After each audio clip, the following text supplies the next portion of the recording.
Bismillahirrahmanirrahim. Assalamualaikum warahmatullahi wabarakatuh.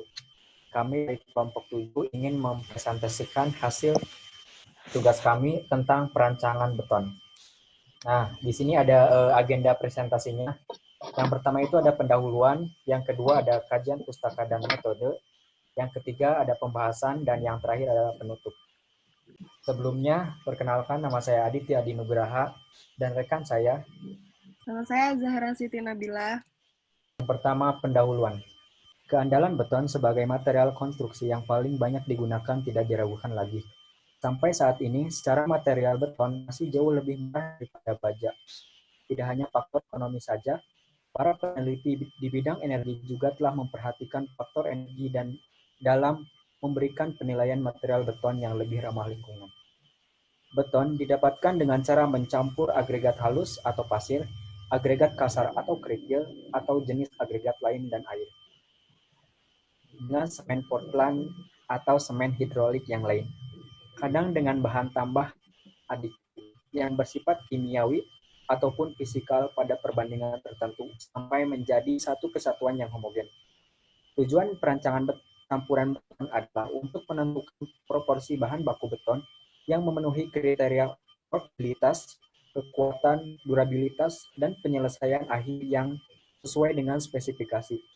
Proporsi yang dihasilkan oleh rancangan pun harus optimal, dalam arti penggunaan bahan yang minimum dengan tetap mempertimbangkan kriteria teknis.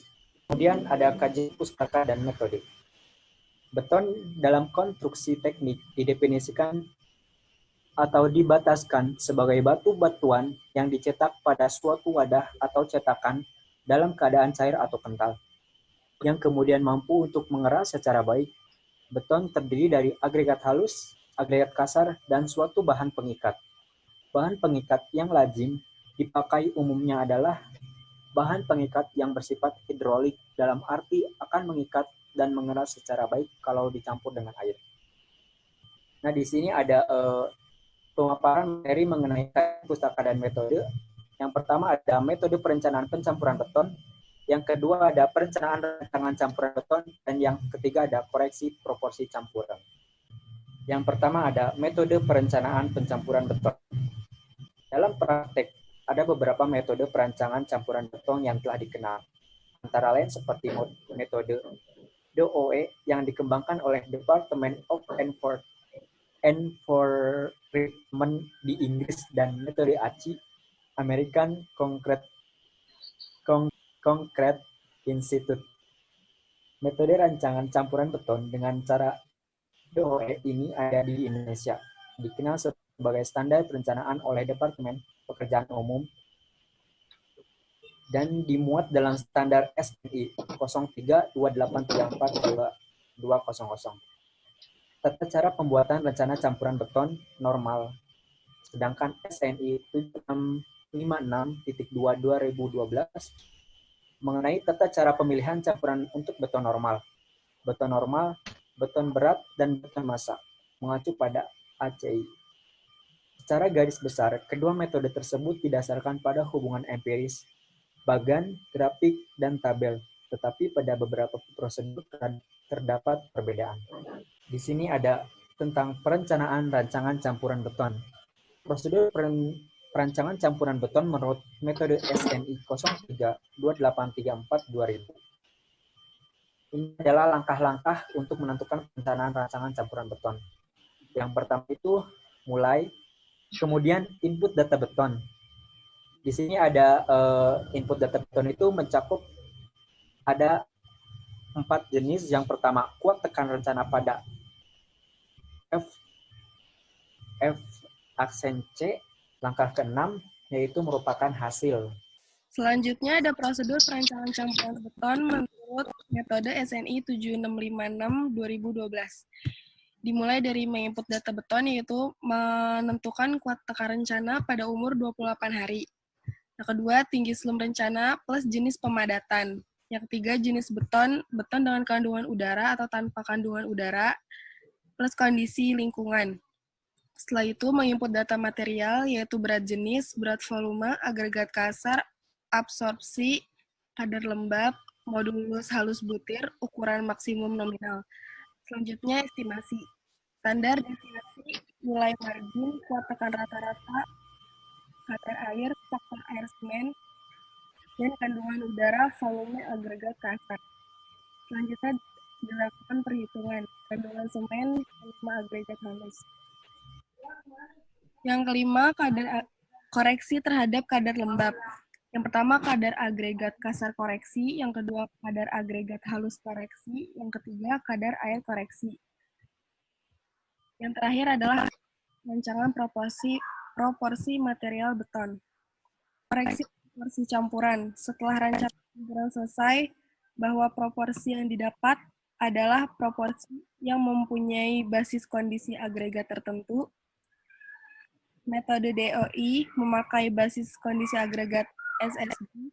Saat pelaksanaan di lapangan, kondisi agregat yang akan digunakan campuran beton adalah kondisi apa adanya, sehingga harus ada penyesuaian dengan rancangan yang sudah dibuat. Untuk melakukan koreksi penyesuaian rancangan campuran, diperlukan data kadar air dan resapan agregat. Selanjutnya yaitu pembahasan. Pada dasarnya, perancangan campuran dimaksudkan untuk menghasilkan suatu proporsi campuran bahan yang optimal dengan kekuatan yang maksimum. Pengertian optimal adalah penggunaan bahan yang minimum dengan tetap mempertimbangkan kriteria standar dan ekonomis, dilihat dari biaya keseluruhan untuk membuat struktur beton tersebut. Kriteria dasar dari perancangan beton adalah kekuatan tekan, hubungannya dengan faktor air semen yang digunakan. Kriteria ini sebenarnya membuat suatu kontradiksi terhadap kemudahan pengerjaan karena Tahapan perancangan mix design beton. Di sini ada tahapan perancangan mix design beton berdasarkan metode ACI 211.1 1991. Langkah pertama yaitu pilih atau tentukan sum beton yang direncanakan. Yang kedua, pilih ukuran nominal maksimum agregat yang akan digunakan.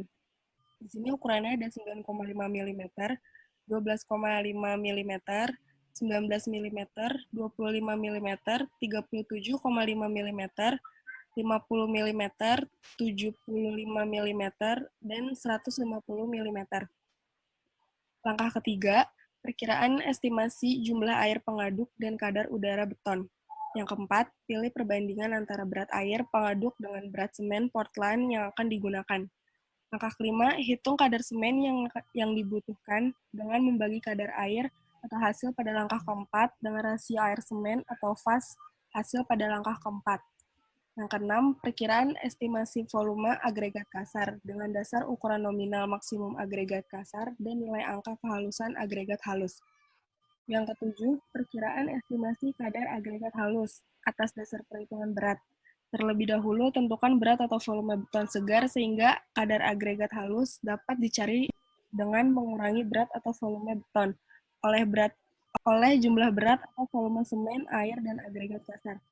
Yang terakhir, koreksi kadar air agregat yang sebenarnya, karena keadaan kadar air yang dikandung agregatnya yang ada di lapangan belum tentu sesuai dengan perkiraan kering.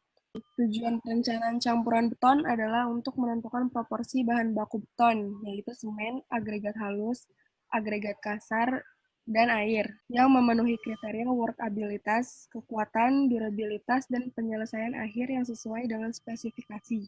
Dalam praktek, ada beberapa metode rancangan campuran beton yang telah dikenal, antara lain metode rancangan campuran beton dengan cara DOE. Ini di Indonesia dikenal dengan standar perencanaan oleh Departemen Pekerjaan Umum dan dimuat dalam standar SNI 03-2834 tahun 2000 mengenai tata cara pembuatan rencana campuran beton normal. Sedangkan SNI 7656-2012 tata cara pemilihan campuran untuk beton normal, beton berat, dan beton massa mengacu pada ACI. Baik, selanjutnya yaitu masuk ke sesi tanya jawab. Apabila ada pertanyaan dari teman-teman sekalian yang belum memahami, silakan ditanyakan.